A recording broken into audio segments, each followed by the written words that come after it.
वतन की मट्टी गवाह रहना, ये आवाज़ है मेरे शोहदा के लहू की,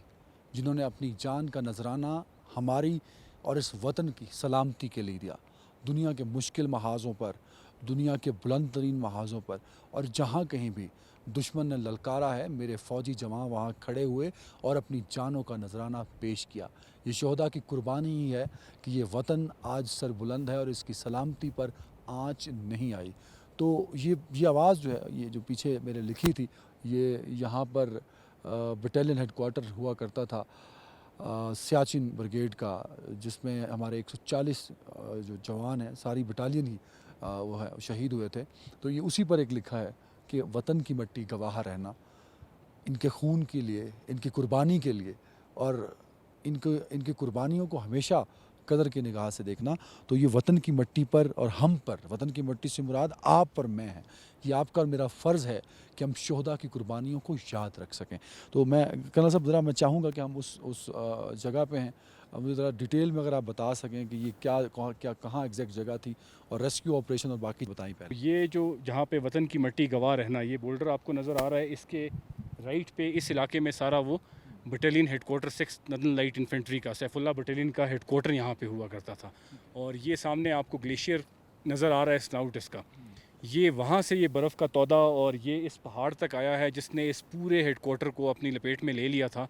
इसका तकरीबन का इलाका जो है वो 1.5 स्क्वायर किलोमीटर्स मुरबा किलोमीटर बनता है। और जो सारा इसके नीचे आ गया था, जो सारा इसके नीचे आ गया है, जितना इस मलबे के, इस बर्फ़ के तोदे के नीचे आया था, ये सारा मलबा जो है ये इतने इलाके पे इसका स्पैन है। इस पे ऑपरेशन जब 9 अप्रैल को शुरू किया गया तो 49 दिन के बाद 49वें दिन पहले शहीद की बॉडी रिकवर की गई। और मैं सिर्फ बताना ज़रूरी समझता हूँ कि जब वो हमारी अपनी नेशनल टीम्स थी, एक्सपर्ट्स थे, आर्मी के जवान साथ थे, कुछ इंटरनेशनल टीम्स आई हुई थी, कुछ उन ममालिक से, वो भी साथ उनके मदद कर रहे थे। तो 160 फुट से ज़्यादा गहराई तक जाके उन्होंने ज़मीन टच की थी। तो आप खुद अंदाज़ा लगा सकते हैं कि ये भी ज़रा कर्नल साहब गाइड कीजिएगा, ये जो बड़े बड़े पत्थर हमें नज़र आ रहे हैं, ये वतन की मट्टी गवाह रहना बहुत बड़ा पत्थर है जिस ये सारे बोल्डर्स जो ग्लेशियर वहाँ से फटा है, जो तौदा था वो अपने साथ इस पहाड़ से ये उनके ऊपर लेकर आया था। ये बड़े पत्थर आपको नज़र आ रहे हैं, इसमें हर साइज़ का इतने बड़े बड़े बोल्डर हैं, ये सारे बोल्डर उस स्लाइड का हिस्सा थे। तो नाज़रीन आप देख सकते हैं, जैसे कर्नल साहब ने बताया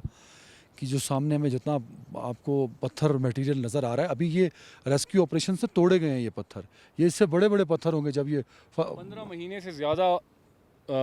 टाइम तक ये ऑपरेशन जारी रहा था। इसमें 60 से ज़्यादा प्लांट इक्विपमेंट यहाँ पे काम कर रहे थे और इसमें डिगिंग, एक्सकेवेशन, मैंने आपको बताया ना 160 फुट की गहराई से ज़्यादा तक जाके इन्होंने रिकवरीज की हैं। तो उसके अंदर उसके बाद की ये हालत है कि टूटे भी गए हैं, यहाँ पे ब्लास्टिंग उसके बाद ये हालत है और ये देखते ही दिल दहल सा जाता है। तो ये जो एक पत्थर पे लिखी हुई बात है ना, वतन की मट्टी गवाह रहना, ये आप सब देखने वालों ने इसकी गवाही देनी है और इसका गवाह रहना है। और गवाही इसी सूरत में है कि आपको शोहदा के दिए गई कुर्बानियों का, उनके लहू का एहतराम करना है, उनको इज़्ज़त बख्शनी